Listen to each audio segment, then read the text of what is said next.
Hello, everyone, and welcome to the Suitcase and Chardonnay podcast, an extension of my blog by the same name. I'm your host, Renate Engelbrecht, and here we talk all things lifestyle, travel, fashion, food, and wine. Welcome back to the Suitcase and Chardonnay podcast, the space where creativity in fashion, travel inspiration, food, wine, and slow living meet. Today's episode is a little bit different. It's just you and me diving into the truth about working for yourself. Not the Instagram version, not the highlight reel, the real, layered, beautiful, messy, and wildly rewarding journey of building a creative business from scratch. If you have ever wondered what it actually takes, what no one tells you, or what I've learned while juggling a blog, a podcast, and a freelance writing career, the odd social media post, and a family, and here and there even some consulting, this one is for you. I'm answering the questions I get asked most often from clients and from curious listeners, from friends and from family members. So pour yourself a cup of coffee or a glass of wine and let's jump in. So in this episode, I thought I would just share some answers to questions that many people have asked, whether in person or via a DM or via email. I thought it might just be a good way for me to give you an idea of what my experience was as a solopreneur and someone who is constantly building on a business that I truly believe has a purpose. And yes, so let's just jump right in. So the first question is, how did I decide to start working for myself? And I think it was a combination of things. I think I felt trapped in a way when I was working for someone else because I wasn't able to be as creative as I would like to be. And I think in the end, I just came to a point where I realized that everyone has their own idea of how they want to run their business. And if I want to do what I want to do, then I just need to be brave and start my own thing, which was quite easy in a sense because I had already started.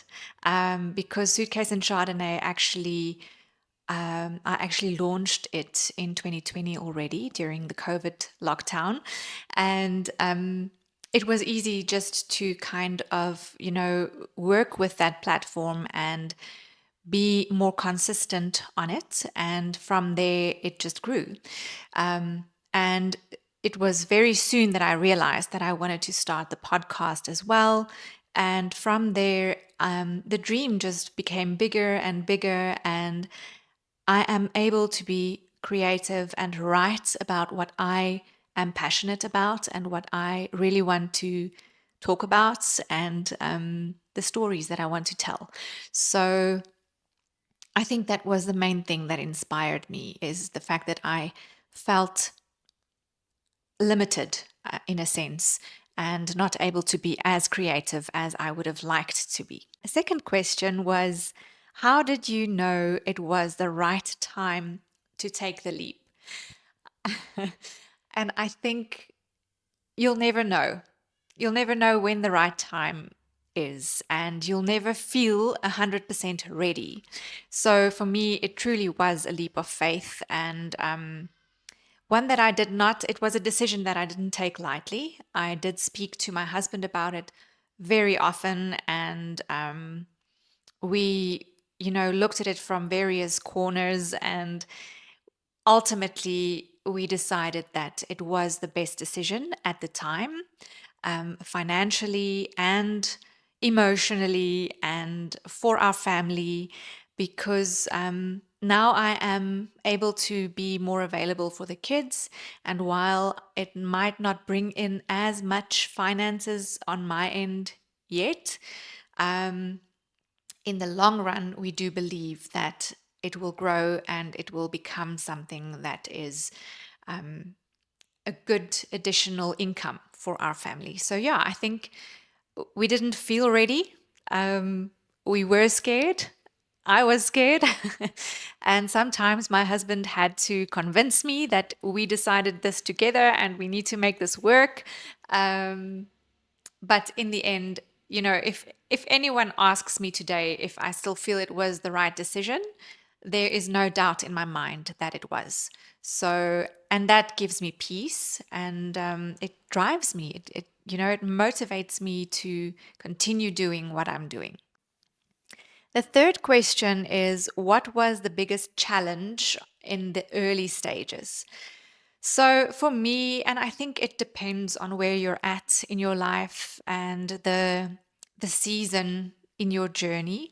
For us, it was a very difficult time because I had just resigned and my husband's brother had just passed away. And our family was going through a lot. So it was quite difficult for me to even just think about how to make this work. I kind of just wanted to make our family work at that stage. Just keep the peace and make everyone feel loved.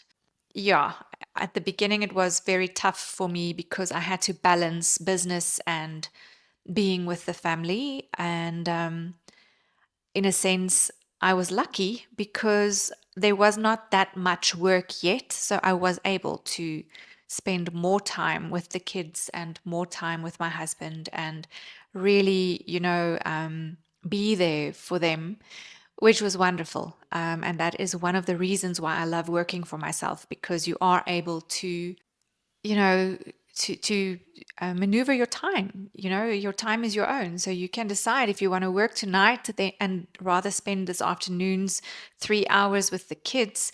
Then you can. You just need to plan around it, and it's wonderful that you can actually do that, where in corporate you can't. In corporate you work your 9 to 5, and there's almost no leeway, where when working for yourself, you can decide which hours and when. I think balancing everything was quite difficult for me at the beginning, and just understanding how to make this business work and which systems to use and which strategies to try out first. And kind of finding ways to also save time for yourself and not spend too much time on the nitty-gritties. So finding the right systems and putting the right things into place for you to be able to do the more important things, while there are systems at the in the back end working for you when you need them to. So that was also a great learning curve for me, in a sense. What do you wish someone had told you before you started? um, sure.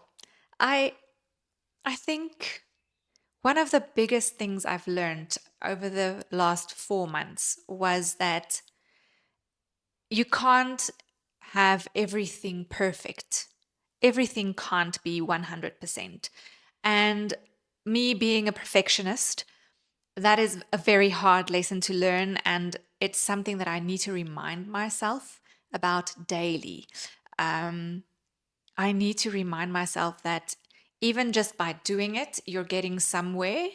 And even if it's not 100%, it's still being done. So, and some of the things you can actually go back to and perfect them later, but it's more important to be consistent and to get the things out there than to get it perfect and spend so much time on it that you're wasting time in the end. So I think that was one of the most important lessons that I've learned over the past few months, and something that I wished someone told me beforehand. But also,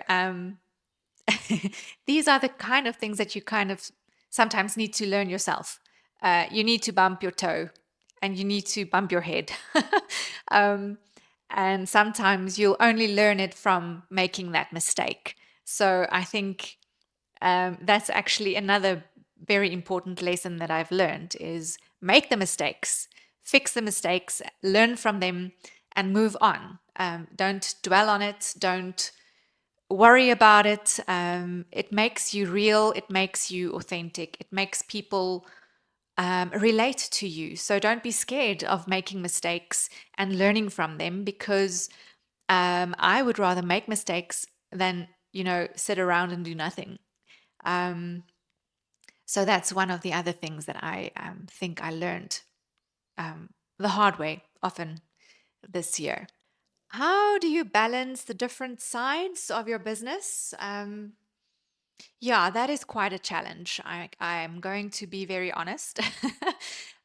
Because I've managed to create a business that is very multifaceted. I've got the blog and I've got the podcast, and then I'm also a freelance writer. So I write for various different other publications.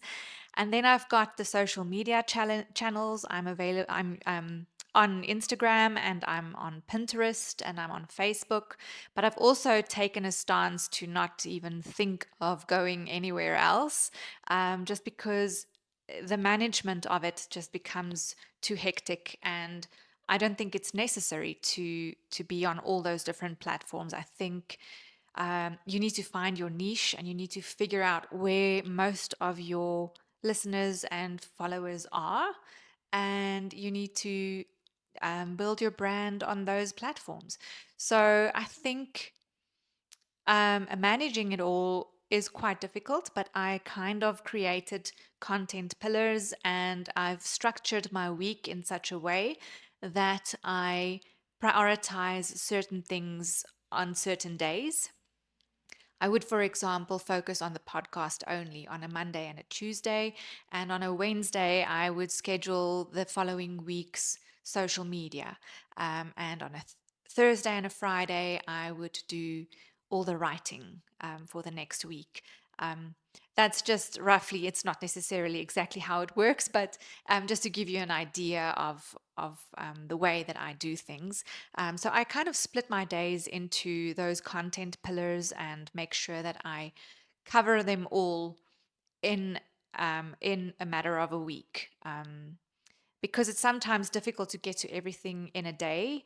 And I also never know what my day looks like because the one day the kids have ballet or rugby, and then I need to rush to the shops to get something, or working from home makes it quite difficult in the sense that you need to be available for all the house admin as well. So things like um, people just today people had to come in for fixing the alarm, and I need to be available for that then, and it kind of breaks up your morning.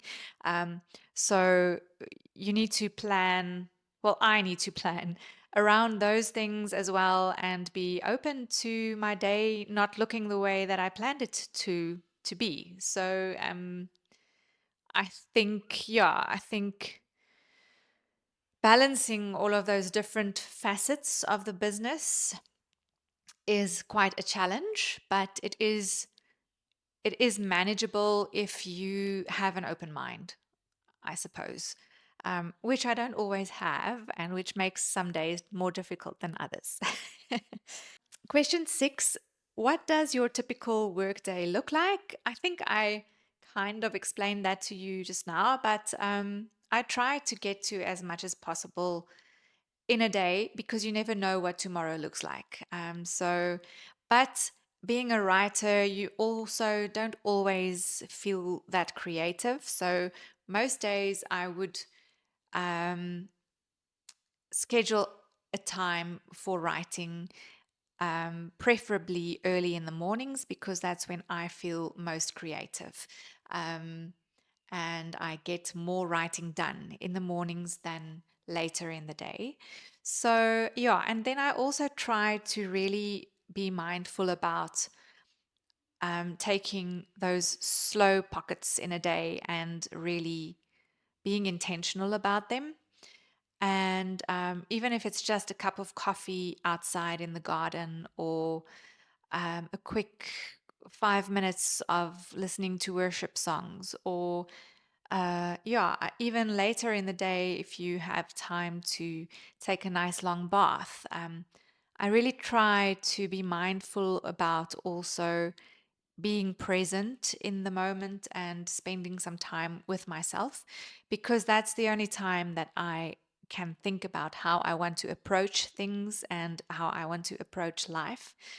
Um, and it's important. You need to know how you want to approach things, because otherwise you're just, doing your day to day things and never really exceeding at them. Because you need to be mindful about how you do it, and consider the things that you've learned in the past and implement them.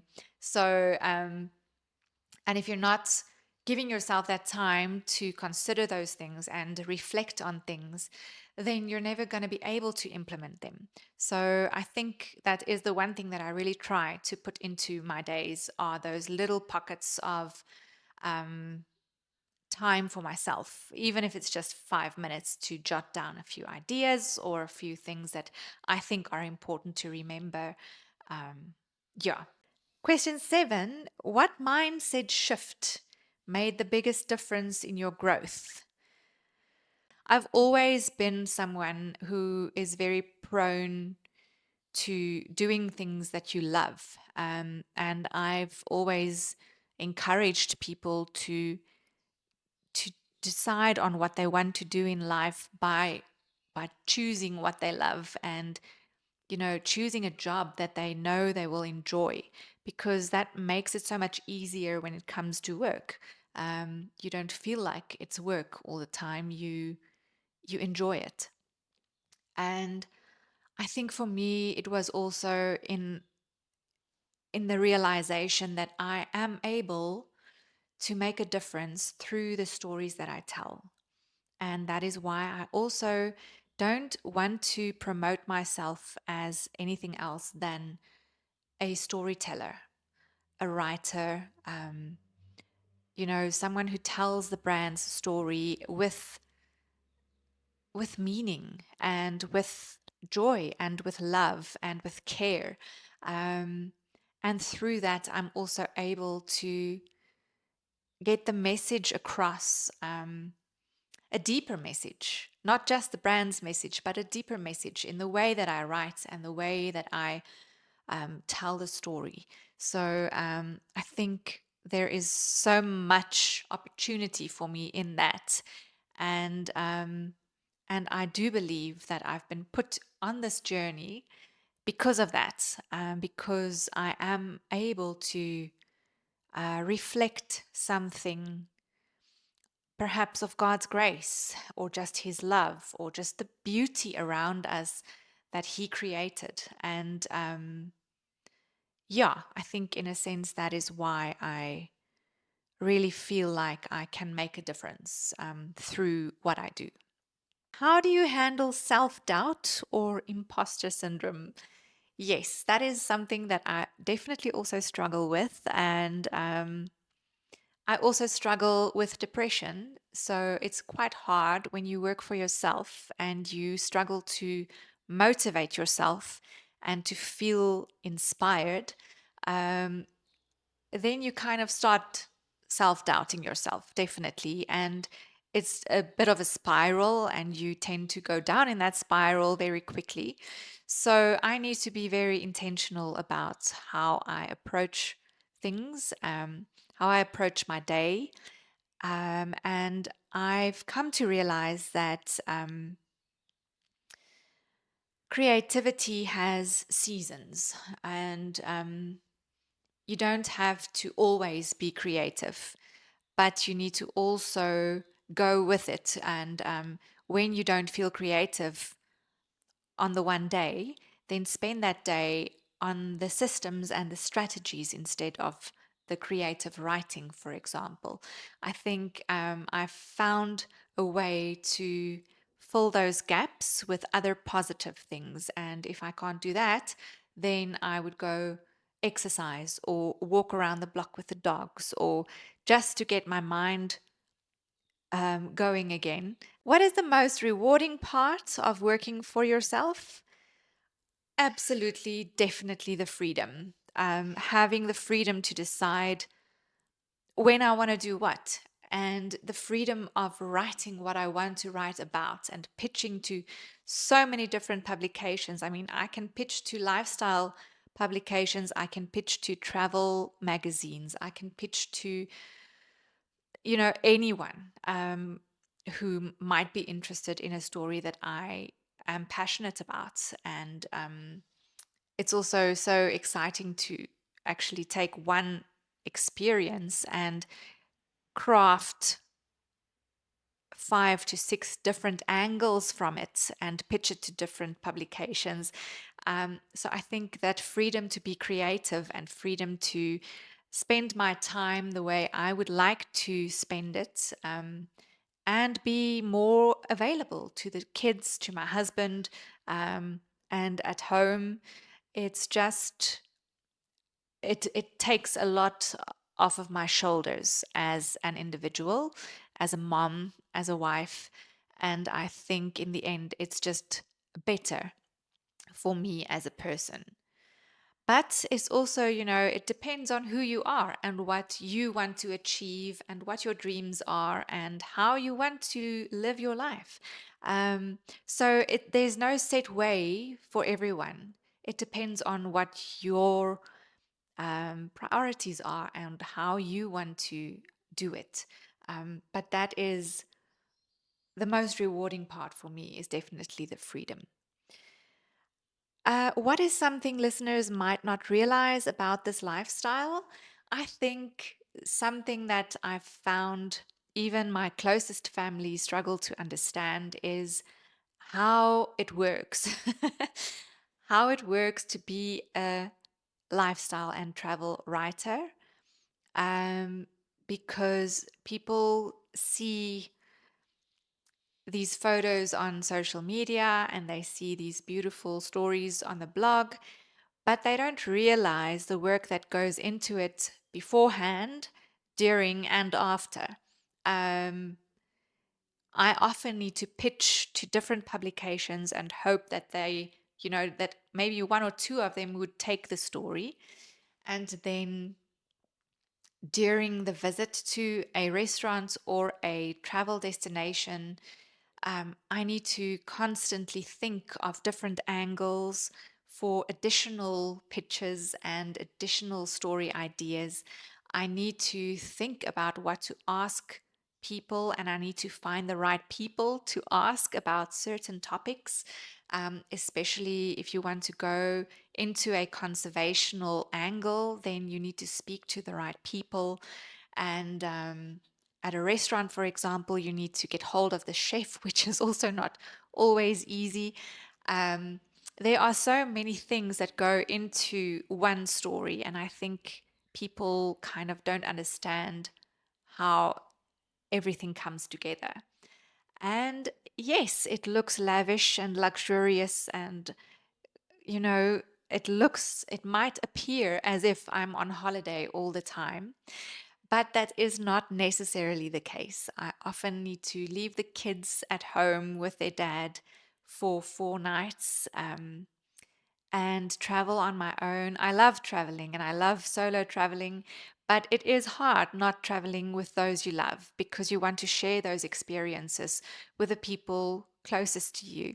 Um, I've traveled while I was pregnant, I've traveled to Seychelles, and our daughter, it was our firstborn, and she kicked for the first time, and I wasn't able to share it with her dad. And that was so hard. I think for someone who has been pregnant and who has children, um, you would understand the importance of sharing those really special moments with that someone that you love. And it's hard sometimes. And you get back from a trip tired, and your mind is tired, even more than your body. And then you need to, just jump right back into the routine, which is tough, and it's quite a challenge, but it's also a very rewarding job, and I won't have it any other way. It's just navigating these kind of things. And I think it makes it hard when people don't understand and they think that you are just gallivanting all the time. Um, so yes, I think that is the one thing that people don't understand about my travel journalist lifestyle. How do you prevent burnout? Yeah, I think once again, it's important to be very mindful about those slow pockets in a day, that you allow yourself to take some time off and time away from constantly thinking of new ideas, new stories, new pictures, new angles. And I find it quite hard, to be honest. It's hard when travel and food and wine and all the things that I love is so part of my life that it's hard not to think of a story idea while you are sipping on a Chardonnay. um, it's just, it's kind of become part of who I am, and I need to find ways to step away from it at certain times of the year. Um, December, for instance, I would step away from social media for a couple of days just to not feel the pressure of having to share anything online. And I would also try to schedule blog posts and things ahead of time to make sure that I don't have that pressure of being consistent, even even during holiday times. Um, and that's also one of the reasons why I decided to take an hiatus with the podcast over December and January, just to allow myself to realign a little bit and to find new energy and new ideas for a new season, so that I can bring you the best possible podcasts out in the Suitcase and Chardonnay um, world. So yeah, I think you need to just be mindful. And when you start feeling you are tired, allow yourself to rest. It's just going back to basics once again, I think. And that fits in so well with my passion for slow living, is that thing of you need to be present in order to know what's going on in your life, and you need to be mindful and intentional about how you approach things. And it's important to know yourself.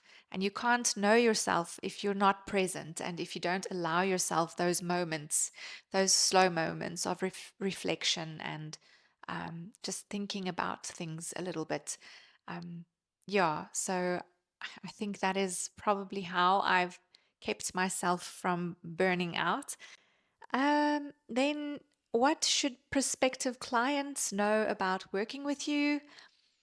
That's an interesting question.